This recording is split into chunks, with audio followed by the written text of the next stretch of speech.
365 is a new large-scale piece of theatre that I'm directing with the National Theatre of Scotland, and it's for the Edinburgh International Festival, and it's going to be on at the Playhouse in Edinburgh, which is a very big venue, a big stage. And it's about care leavers when they get to age 16 to 18, leaving the care system and entering a practice flat. So it's going to have a cast of around 15 young actors, all the new young talent from Scotland, coming through RSAMD and from other kind of drama schools and colleges around. It's very exciting. The story of 365 is about the journey of these young people from childhood to adulthood, which is a concern that many of us have, and are they able to become mature adults in a kind of inverted commas civilised society. And we're concentrating on, I mean, it's all made up, all the characters are fictional. We've done a lot of research there, and we've met a lot of young people who've been in care, but David Harrower, who's writing it, is creating all the characters himself. They're not based directly on anybody at all. We're following lots of different stories, but the story really is about this flat and about the people that come through the door of this flat, and all their fears and their dreams, and rather than focusing on a kind of EastEnders kind of documentary style realistic piece of theatre, it's much more physical, it's much more about the fantasy, about what's in their imaginations and what's in their heads. We sort of figured that, you know, we've all seen a lot, although it's brilliant, of the kind of Ken Loach material, and we're trying to find a different way of telling those stories. I've been thinking for a long time in the same way as when we created Blackwatch, knowing that that was an important issue to look at. I'm really aware of all the kind of claims about eradicating child poverty, and in fact in the news today 1 in 3 children in Britain live in poverty, and I just felt there's a massive hypocrisy about us as a country, that we believe that we're civilised and we're such a rich country, and yet all this goes on, and I feel that people are becoming more and more scared of children and childhood.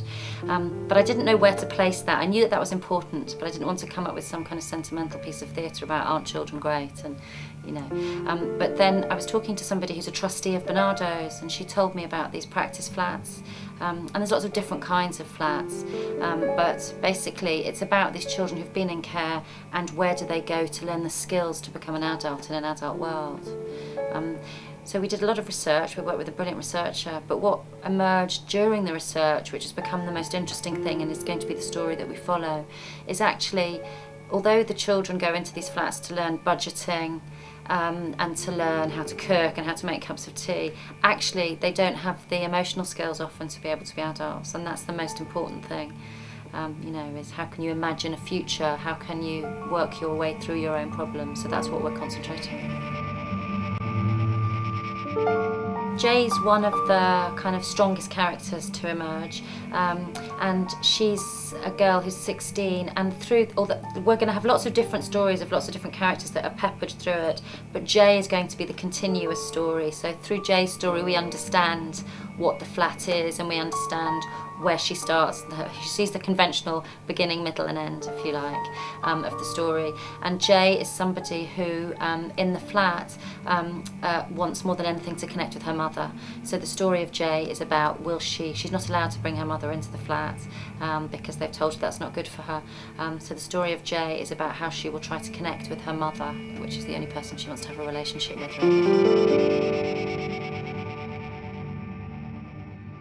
Kind of done 3 layers of research. The first one is the sort of legislation, the legal side of what exists for these young people, what are governments saying, what's being set up for them, so that we could understand that. The next one was about speaking to social workers, people who run different kinds of organisations, so that was the kind of middle layer of our research, and then the third layer was actually speaking to young people themselves. So we've kind of worked our way through all of those areas, and we continue to do that. But the thing that's been really interesting about it is that there's no consistency. So I think that'll be reflected in the piece. There's not like one particular way of doing something. Everybody is different, and people call it like a postcode lottery according to where you are. Sometimes you're lucky enough to get into a Barnardo's flat, sometimes you're lucky enough to be in a very good residential care home. There's amazing facilities and support, but sometimes there really isn't. So that's been quite a challenge for us to get to grips with. So what's our reality and what are we going to tell? Because it's so different everywhere. One of the things we're really clear about is that it's not a kind of domestic drama around a kitchen in a practice flat, but we're going to kind of play with that. You know, we're going to look at how do you get 15 people to make 1 cup of tea together. We're really interested in the idea of, you know, although all of the 15 characters may be in different flats, what happens if you put them all in one place together and they're all having to behave as if they're in their own place? So that's kind of interesting visually.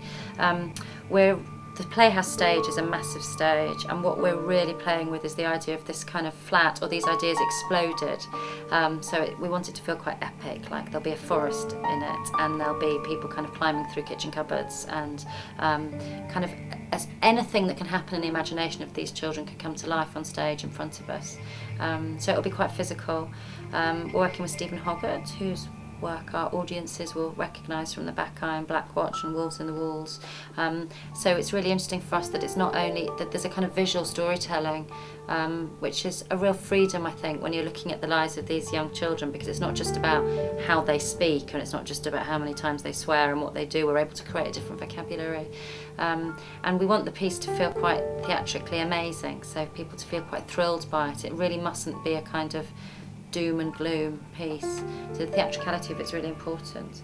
And we're also working with Paul Buchanan from the Blue Nile, who is writing a song for the piece, which he'll record, but then we'll hopefully find different ways for it to be used in the piece, like a motif, either with the young actors singing some of it, or it being used for movement against it, that kind of thing. So it'll appear like a motif through it.